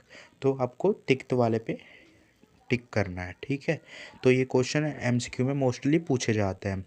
अब देखो रसों का विभिन्न ज्ञान से जीवा द्वारा स्पर्श किससे होता है, मतलब जीव के द्वारा ही हम रस का करते हैं, और विपाक का जो ज्ञान है उसके कर्मों से होता है। देखो यही बात बताई मैंने, उसका ज्ञान तो हमने जीव से कर लिया कि वो कौन सा है, पर उसका जो कर्म है, मतलब उसका कार्य है, वो हम विपाक द्वारा ही बताते हैं। ये धीरे धीरे चीज़ें हैं, आपको समझ में आ जाएगी। तो इसका ये श्लोक आपको ये वाला याद करना है। देखो जाठन्न अग्निना योगाद यदुदेते रसांतरम रसानाम परिणामन्ते सविपाक इति स्मृते। तो ये वाला श्लोक याद कर लेना, बहुत ही अच्छा श्लोक है। इसका अर्थ है मधुर आदि सभी तरीके के खाया हुआ रस जो है, तो उसका प्रभाव पड़ जाने पर शरीर की जाठर अग्नि से पचने के बाद उसका अंत में उसका किस रस की उत्पत्ति होती है, उसे ही विपाक बोलते हैं। जो भी ऊपर में डेफिनेशन लिखी वही ये है। ठीक है, ये इंपॉर्टेंट है, याद कर लेना। अब इसके बाद देखो द्रव्यों के गुणों का वर्णन। तो द्रव्यन का गुणों का क्या वर्णन है? देखो ये जो हम अष्टांग हृदय का चैप्टर फर्स्ट पढ़ रहे हैं ना, ये आपका बेसिक चैप्टर है, ये आपका क्लियर हो जाएगा ना, तो आपको सारी चीज़ें आगे की समझ में आने लगेगी। मुझे पता है अभी थोड़ा आपको हार्ड लग रहा होगा, क्योंकि ये एक तरीके से बेसिक है, तो आपको स्टार्टिंग में थोड़ी थोड़ी चीज़ें समझ में नहीं आती, पर आप आगे जैसे चरक संहिता पढ़ोगे ना आप, तो उसके जो फर्स्ट चैप्टर है तो उसमें सारी चीज़ें दी गई हैं, द्रव्य का वर्णन, उसका सारी चीज़ें। और मैंने जो पदार्थ विज्ञान है उसके तो मैंने फर्स्ट से लेकर लास्ट चैप्टर तक सारे आपको स्टार्टिंग में लेक्चर्स डाल दिए हैं चैनल पे। आप जाके देखते रहोगे ना, तो आपको उसमें द्रव्य का पूरा एक अलग से ही चैप्टर है, तो वो आपको शायद आपके जो फर्स्ट पीए या सेकंड पीए होंगे ना, सेकंड पीए, तो उसमें द्रव्य चैप्टर आपका आ जाएगा, तो आप देखना उसमें, तो ये पूरा उसमें यही सारी चीज़ें के बारे में वर्णन है। तो ये तो समझ लो एक छोटा सा टॉपिक हुआ, तो इस द्रव्य के ऊपर ही पूरा एक चैप्टर है पदार्थ विज्ञान में। तो आप पदार्थ विज्ञान के मेरे लेक्चर्स देखना, मैंने पदार्थ विज्ञान, संस्कृत, क्रिया शरीर और रचना शरीर सबके लेक्चर्स चैनल पे अपलोड कर रखे हैं, और आगे भी अभी कंटिन्यू हैं कुछ कुछ, जैसे जो रचना शरीर है उसके लेक्चर्स अभी कंटिन्यू डल रहे हैं चैनल पे, तो आप जाकर चेक कर सकते हैं। अब देखते हैं द्रव्यों का गुणों पे वर्णन। तो मतलब द्रव्य के जो गुण हैं उनका वर्णन देखते हैं। देखो अब द्रव्य के गुण कौन कौन से हुए? गुरु मंद हिम स्निग्ध सुलक्षण सान्द्र मृदु स्थिरा गुना सूक्ष्म विशद विशंति सविपर्याय। ठीक है, ये वाला श्लोक आपको याद करना है, मोस्ट इंपॉर्टेंट श्लोक है। एक बार फिर से मैं आपको तोड़ तोड़ के बताता हूँ, क्योंकि अगर आप जैसे मैं आपको बोलता हूँ ना, तो आप उतने पे अंडरलाइन कर लिया करो। जैसे गुरु बोला, फिर मंद बोला, फिर हीम बोला, तो उतने पे अंडरलाइन कर लोगे तो आपको इजीली याद हो जाएगा। गुरु मंद हीम स्निग्ध सलक्षण सांद्र मृदु स्थिर गुना सूक्ष्म विशद विशंति सविपर्याय। ठीक है, अब देखो आपने अगर ये अलग अलग अंडरलाइन कर लिया तो आपको यहाँ पर समझ में आ जाएगा। गुरु लघु मंद तीक्ष्ण स्निग्ध, ये सारे जो हैं 20 बताए गए हैं। अब देखो इसमें क्या है, गुरु तो है, लघु नहीं है। क्यों नहीं है? क्योंकि देखो गुरु मंद, गुरु के बाद मंद आ गया ये रहा, तो इन्होंने 10 तो बताए हैं और 10 बोला है सविपर्याय मतलब उसके विपरीत। ठीक है, तो टोटल 20 गुण इन्होंने द्रव्यों के माने हैं। ठीक है, इनको आपको आपको नाम याद कर लेना है। बाकी आप द्रव्य चैप्टर देखना मेरा, जो पदार्थ विज्ञान है उसमें आपको एक एक गुण, जैसे गुरु है लघु है, इनको अलग अलग से पूरे एक एक पेज पे एक्सप्लेन करा गया है, तो आपको अच्छे से समझ में आ जाएगा। अब देखो, जो गुण दूध के कहे गए हैं वही गुण ओजस के, मतलब कि जो वीर्य होता है उसके बताए गए हैं। तो दूध का सेवन करने से ओज गुण की वृद्धि होती है। ठीक है, अब ये जो 6 अतिरिक्त गुण माने हैं, ये 20 गुणों में ही समावेश कर लिया गया है। ये मत छोड़ो, ये इतना वो नहीं इम्पोर्टेंट। ये वाला एक बार आप अच्छे से रीडिंग कर लेना। अभी मैं करूँगा तो ज़्यादा टाइम वेस्ट हो जाएगा आपका, तो आप इसको अच्छे से बाद में रीडिंग कर लेना कि गुरु किसे कहते हैं, भारी हल्का। ठीक है, इन सब चीज़ों को आप अच्छे से रीडिंग कर लेना। अब इसके बाद देखते हैं, देखो इसके बाद है ये वाला श्लोक है, रोग एवं आरोग्य का कारण। मतलब रोग शरीर में बीमारी क्यों होती है, और आरोग्य मतलब शरीर स्वस्थ क्यों रहता है, तो उसका ही यहाँ पर कारण बताया गया है। काल अर्थक्रमणान योगो हीन मिथ्य अतिमात्रकम संयोगश्च विज्ञो रोग आरोग्यकम कारणम। मतलब जो काल है, काल अर्थ और कर्म, तो इन तीनों का हीन योग अति योग मिथ्य योग यही रोगों की उत्पत्ति का कारण है। और इनका अगर साम्य अवस्था में, सम्यक रोग मतलब साम्य अवस्था में रहेंगे तो शरीर स्वस्थ रहेगा। अब देखो समझाता हूँ, काल क्या है, जो समय होता है ना, समय जैसे कि दिन हुआ रात हुआ तो उसे काल बोलते हैं। अर्थ मतलब जो हम चीज़ें करते हैं धन कमाने के लिए उसे अर्थ बोलते हैं। और कर्म मतलब जो कार्य किया जाता है उसे कर्म बोलते हैं। तो काल अर्थ मतलब इंद्रियों को उनके विषयों के साथ संयोग होना, तो इनका अगर कम हीन योग मतलब कम होगा संयोग तो भी बीमारी है। मिथ्य योग मतलब अगर ज़रूरत से ज़्यादा या ज़रूरत से कम होगा। और अति योग मतलब कि अगर बहुत ही ज़्यादा होगा तो रोगों की उत्पत्ति है। देखो ये अभी आपको मैं एक एग्जांपल देता हूँ, उससे समझ में आएगा। जैसे आप अपनी आँखों से कोई चीज़ बिल्कुल ही नहीं देख रहे, तो वो हीन योग हो गया। तो आपके आँखों में दिक्कत आ जाएगी, बिल्कुल ही आपने आँखें बंद कर रखी हैं, कुछ चीज़ें देखते नहीं हो कभी, तो उसमें हीन योग हो गया। और अगर मिथ्य योग मतलब कि या तो कुछ गलत देख रहे हैं या मतलब कभी देखते हो, कभी जैसे चमकीले सूरज की तरफ ज़्यादा देर तक देखते रहते हो, तो वो हो गया मिथ्य योग। और अति योग क्या हुआ कि जब ज़्यादा समय तक फ़ोन चलाते रहते हैं या कुछ भी कार्य करते हैं फ़ोन पे या लैपटॉप पे, तो उससे क्या है, अति योग हो जाता है, तो हमारी आंखों की रोशनी कमज़ोर होने लगती है। तो यही बताया है रोगों के कारण। और अगर ये बिल्कुल हम साम्य अवस्था में जितनी ज़रूरत है उतना ही करेंगे तो ये क्या है, शरीर स्वस्थ रहेगा और आरोग्य का कारण होता है। ठीक है, अब देखो इसी टॉपिक को बहुत ही अच्छे से मैंने आपको बता दिया है, लेकिन यहाँ पर देखिए एक्सप्लेनेशन है फिर से कि जो मौसम है, मैंने काल बताया मौसम को बोलते हैं। तो ये शीतकाल मतलब ठंडी, उष्णकाल मतलब गर्मी, वर्षा काल मतलब बारिश, तो 3 बताए गए हैं। तो इन कालों का समूह 3 काल बताया है। तो इनका अधिक होना या इनका थोड़ा होना या बिल्कुल ही ना होना या होने से विपरीत होना, तो उसे ही मिथ्या योग बोला है। ठीक है, जैसे कि अगर बारिश के समय बारिश ना हुई, गर्मी के समय गर्मी ना हुई, तो ये हो गया हीन योग। और अगर बारिश के समय बहुत ही ज़्यादा बारिश है, गर्मी के समय बहुत गर्मी है, सर्दी के समय बहुत ठंडी है, तो ये हो गया अति योग। और मिथ्या योग क्या होगा, जैसे बारिश में गर्मी हो रही है और गर्मी के समय बारिश हो रही है, तो ये हो गया मिथ्या योग। ठीक है, ऐसे ही अर्थ को देखते हैं। जैसे इंद्रियों वाला बताया मैंने आपको, वो अर्थ होता है जैसा आपने आँखों से देखा कोई चीज़, आँखों से कम देखा ज़्यादा देखा, वही चीज़ें हैं अतियोग। कर्म क्या है, जो वाणी मानसिक शारीरिक जो चेष्टा होती है, मतलब जो हम हाथों द्वारा करते हैं। वाणी मतलब जवान मतलब मुंह से बोल कर करते हैं, या फिर हम मानसिक तरीके से जो कार्य करते हैं उन्हें ही कर्म बोलते हैं। ये अभी परेशान होने की ज़रूरत नहीं है, ये टॉपिक आगे बहुत ही अच्छे से आपको एक्सप्लेन किया जाएगा। ये बहुत ऐसा नहीं है, बहुत छोटा टॉपिक है, बहुत बड़ा टॉपिक है। आगे अलग अलग टॉपिक इसको आगे एक्सप्लेन हो जाएंगे पूरे अच्छे से। तो अब देखते हैं हम रोग और आरोग्य में भेद, मतलब जो रोग है और आरोग्य है इनमें क्या भेद है, कि रोग किसे कहेंगे, आरोग्य किसे कहेंगे, तो ये भेद बताए गए हैं। रोगस्तु दोष वैषम्यम दोष साम्यम आरोग्यता, मतलब जो दोषों की विषमता, मतलब जो वात पित्त कफ तीनों दोष बताए गए हैं, इनकी विषमता मतलब या तो इनमें इनकी वृद्धि होना या बढ़ जाना या फिर घट जाना। तो अगर ये दोष बढ़ जाते हैं, घट जाते हैं, तो रोगों का कारण होता है। और अगर ये दोष वात पित्त कफ जो बताया मैंने, ये अगर बिल्कुल साम्य अवस्था में, मतलब इनकी जो नॉर्मल क्वांटिटी बताई गई है उतने होते हैं शरीर में, तो शरीर बिल्कुल स्वस्थ रहता है। ठीक है, ये चीज़ें तो मैं आपको स्टार्टिंग से बताता आ रहा हूँ, तो इसमें तो आपको डाउट होना ही नहीं चाहिए।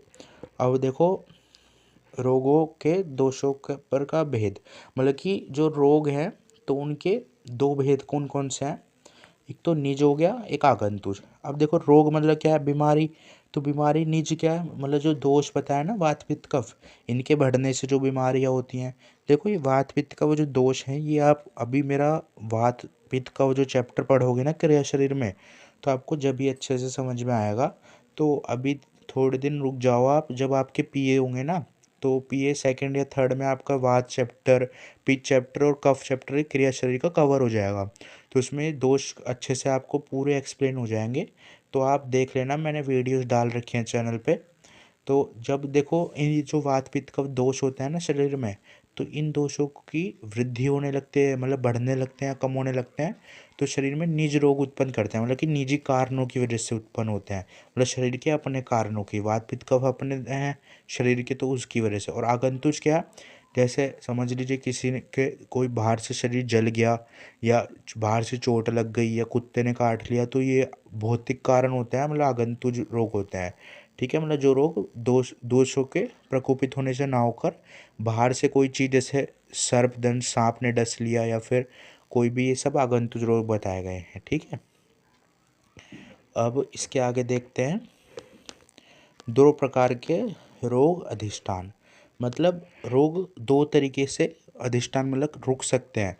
कहाँ कहाँ पर रोग होते हैं, एक तो शरीर में, ठीक है, एक मन में। ठीक है, ये ही है इसमें, और कुछ भी नहीं। शरीर और मन में रोग होते हैं। अब शरीर में कौन कौन से, जैसे ज्वर मतलब बुखार हो गया, रक्तपित्त, काश मतलब खांसी, श्वास मत हो गया, तो ये काय मतलब शरीर के रोग होते हैं। और मानसिक रोग जो मन में होते हैं, तो कौन कौन से, इच्छा मतलब द्वेष, राग द्वेष मतलब किसी से जलना, जलन की भावना, या किसी से चीज़ों से परेशान रहना मन, तो उसे मानसिक रोग बोलते हैं।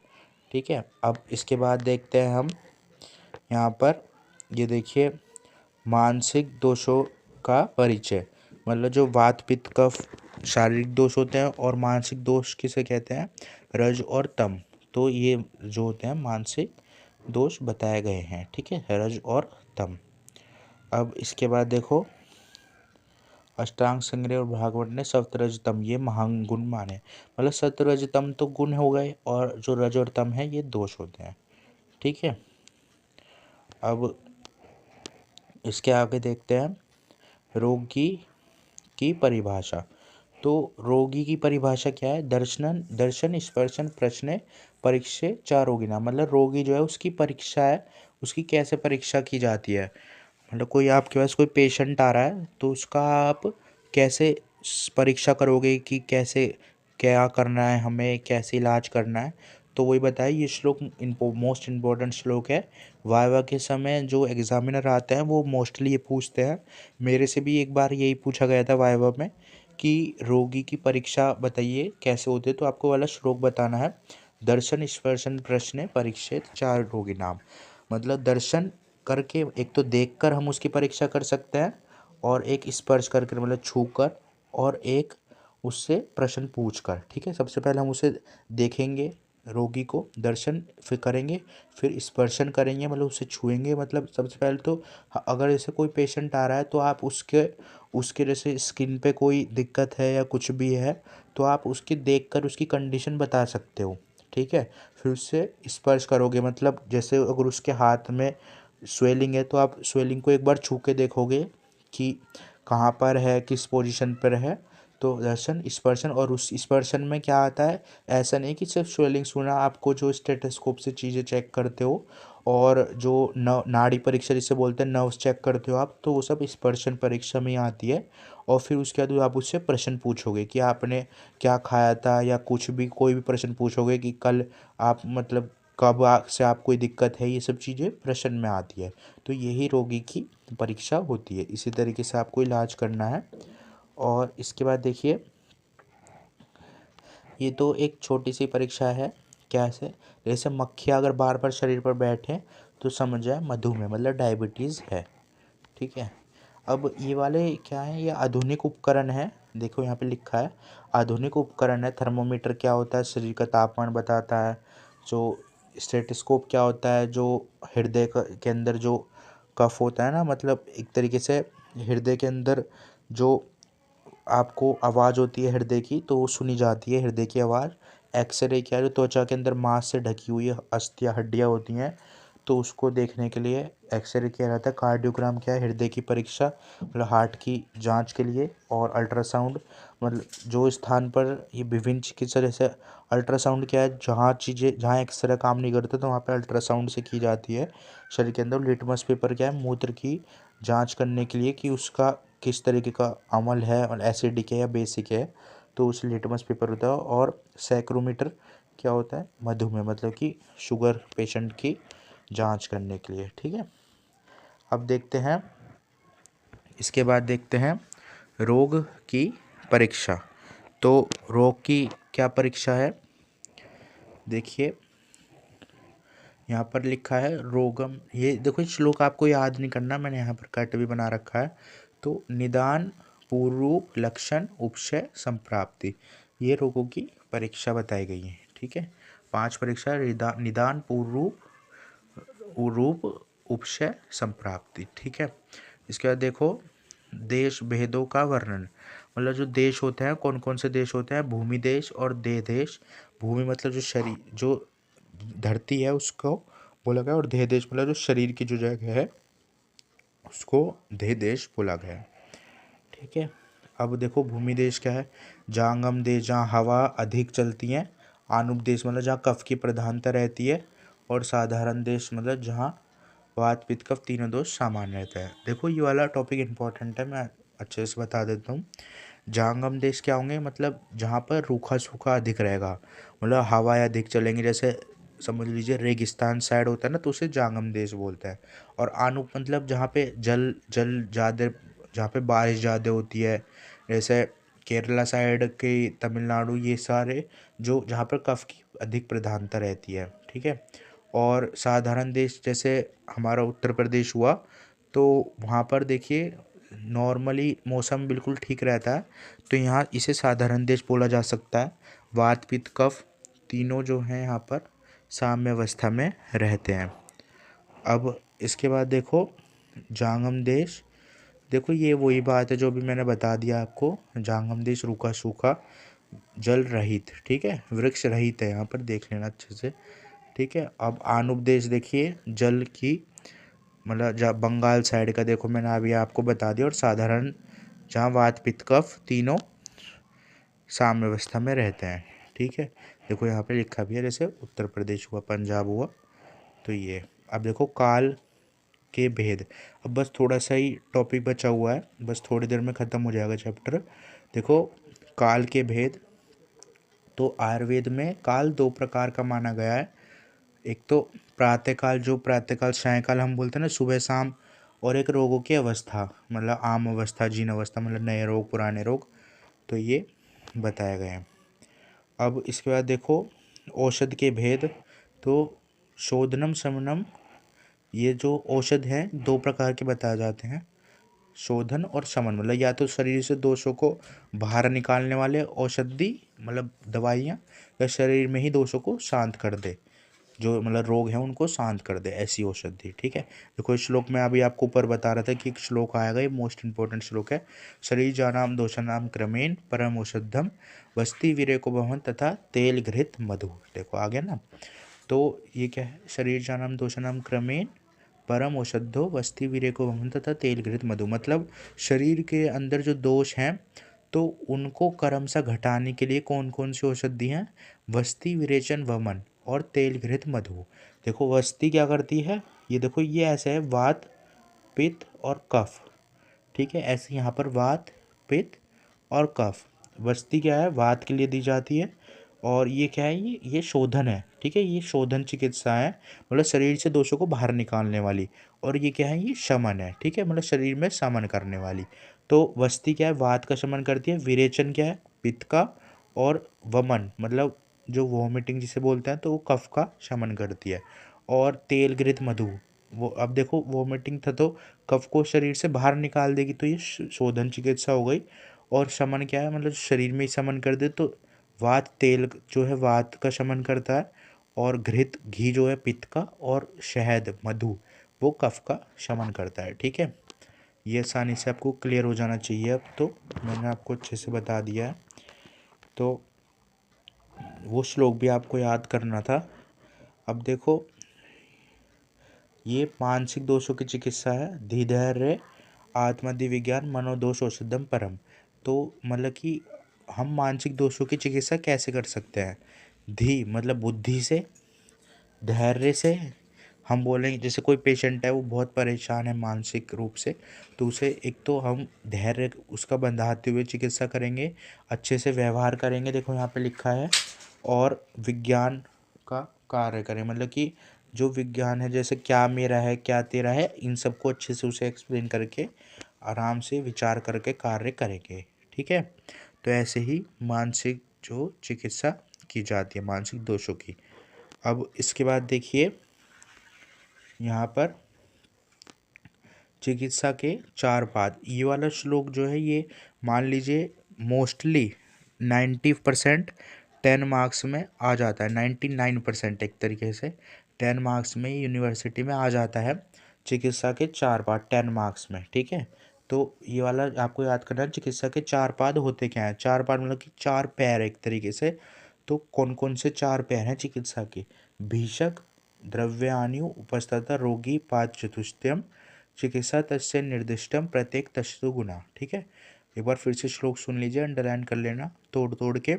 भीषक द्रव्याणु उपस्थता रोगी पाद चतुष्टयम चिकित्सा तस्य निर्दिष्टम प्रत्येक तस्तु गुणम। ठीक है, अब देखो कौन कौन से थे। भीषक, भीषक क्या था, देखो एक सेकेंड मैं बताता हूँ आपको।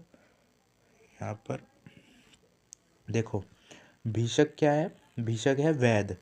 तो सबसे पहले वैद्य हो गया, तो वैद्य ही चिकित्सा करता है। ठीक है, सबसे पहला कौन सा है, वैद्य। दूसरा द्रव्य। ठीक है, द्रव्य मतलब जो औषधि होती है, जैसे गिलोय वगैरह, ये सारे औषधि यहाँ पे दे रखी है, शमनम शोधनम। ठीक है, तीसरा हो गया उपस्थता, मतलब जो एक तरीके से वो कहते हैं ना उपस्थता, मतलब जो रोगी का इलाज करते समय उसका देखभाल करे, तो जैसे नर्स वगैरह होता है तो उसे ही उपस्थता बोलते हैं। और यहाँ पर देखिए जिसे परिचारक भी बोलते हैं, और खुद रोगी, तो इन चारों से ही चिकित्सा होती है। ये चिकित्सा के चार पाद मतलब चार पैर बताए गए हैं, चार स्तंभ बताए गए हैं। ठीक है, अब देखो सबसे पहला, अब तो हमने देखा चार कौन कौन से थे, अब इनको अलग से चारों को अलग से एक्सप्लेन किया गया है।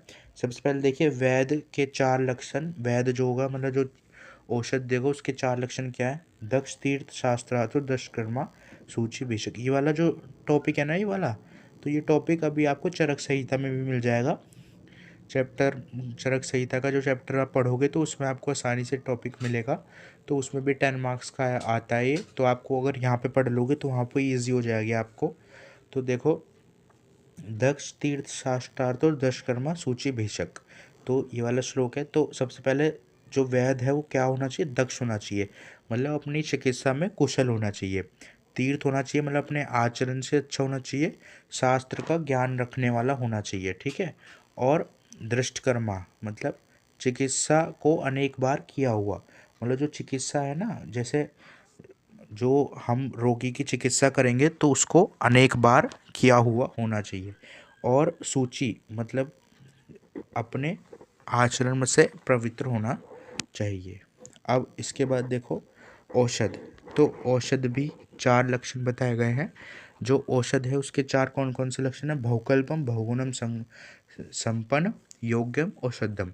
मतलब अपनी स्वरस स्वरस कल्क, फांट, अम्ल, चूर्ण, मतलब कि जो औषध है वो बहुकल्पम मतलब अनेक तरीके से प्राप्त हो, या तो उसका रस में भी मिले कि हम उसे टॉनिक के फॉर्म में भी पेशेंट को दे सकें, कुआत मतलब काढ़ा भी बना के दे सके, काढ़े के टाइम जैसे भी दे सके।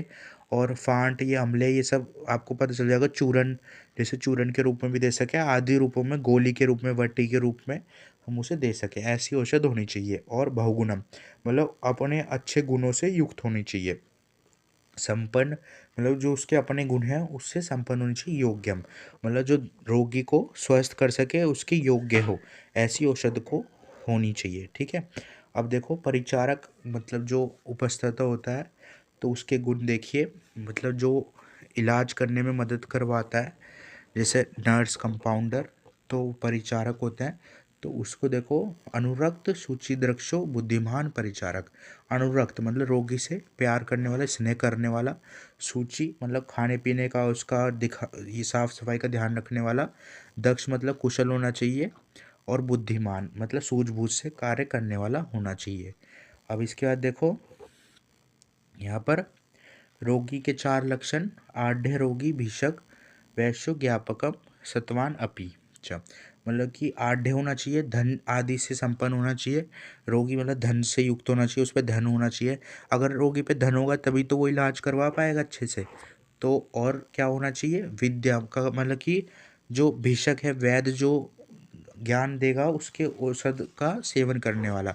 मतलब जैसे हम लोग, जैसे आप सब किसी को दवाई दोगे तो वो जो रोगी होगा ना, तो वो उसकी आपकी आज्ञा मानने वाला होना चाहिए, कि मतलब जैसा आपने जो दवाई दी वैसा ही उसका सेवन करने वाला होना चाहिए। ज्ञापक मतलब जो जैसे सर्जरी वगैरह या कुछ भी चिकित्सा करते समय जो दर्द होता है उसको, सुख दुख को कहने वाला होना चाहिए। या फिर यहाँ पर देखिए चिकित्सा करते समय जो कष्ट है उसको सहने वाला होना चाहिए, उसमें घबराने वाला ना हो, ठीक है। जो चिकित्सा करते समय जो दुख होता है थोड़ा बहुत तो उसे अच्छे से सहने वाला होना चाहिए। अब इसके बाद देखो सुख साध्य रोग, देखो रोग बताए गए हैं साध्य असाध्य। तो साध्य मतलब जो आसानी से ठीक हो जाए, असाध्य मतलब जो ठीक ना हो, तो वही बताए गए हैं। अब साध्य के भी 2 भेद बताए गए, सुख साध्य के, मतलब सुख साध्य और कृत साध्य। तो मतलब एक तो जो आसानी से बिल्कुल ही ठीक हो जाए सुखपूर्वक, और एक कृत साध्य मतलब जो थोड़ा सा दर्द लें पर ठीक हो जाए, देखो उसके बारे में बताया है। इसको आप अच्छे से खुद रीडिंग करना, मैं आपको बस नॉर्मल बता देता हूँ। सुख साध्य रोग क्या होते हैं? जो मतलब बिल्कुल ही आसानी से ठीक हो जाए, थोड़ी बहुत दवाई लेनी पड़े और ठीक हो जाए, आपको कुछ भी दर्द ना दे, ठीक है, उसको सुख साध्य कहते हैं। बाकी आप इसे एक बार रीडिंग कर लेना। और सुख साध्य के बाद कृत साध्य, कृत साध्य क्या है? मतलब जैसे सर्जरी वगैरह करके, या थोड़े जैसे स्ट्रेचिंग वगैरह टाँके लगाने पड़ जाते हैं कभी, या किसी के जल जाता है तो थोड़ी बहुत कष्ट से, थोड़े दर्द से वो रोग ठीक हो जाए, लेकिन तो उसे ही कृत साध्य कहेंगे। अब जो असाध्य होते हैं मतलब जो ठीक ही ना हो, वो भी 2 तरीके के होंगे। एक तो याप पे मतलब कि जो मतलब कि कुछ मतलब कि बस चल रहे हैं, जब तक दवाई ले रहा है ना, औषध ले रहा है, तो जब तक बस चल रहा है, जैसे कि एक तरीके से डायबिटीज़ भी यहाँ पे में ही आती है। तो ये मतलब बस ये है कि आयु के शेष रहने पर जो सुख साध्य लक्षण है वो थोड़ा आहार विहार औषध खाने से लगातार मतलब आदमी चल फिर रहा है, स्वस्थ है, तो ये हो गया यापे में। और अनुपक्रम क्या होता है? वो बिल्कुल ही ठीक नहीं होता वो लक्षण। मतलब अनुपक्रम क्या होता है? एक तरीके से अनुपक्रम में बिल्कुल ही बेचैनी वगैरह लक्षण बहुत आते हैं, और वो मतलब अंत ही एक तरीके से उसका वो ठीक नहीं होता। अब देखो लास्ट टॉपिक है, लॉन्ग में आ जाता है कई बार। त्याज्य रोगी मतलब कौन सा ऐसा रोगी है जिसकी चिकित्सा नहीं करनी चाहिए? देखो ये इम्पोर्टेंट है, ये वाला मैं आपको थोड़ा अच्छे से बता देता हूँ एक बार।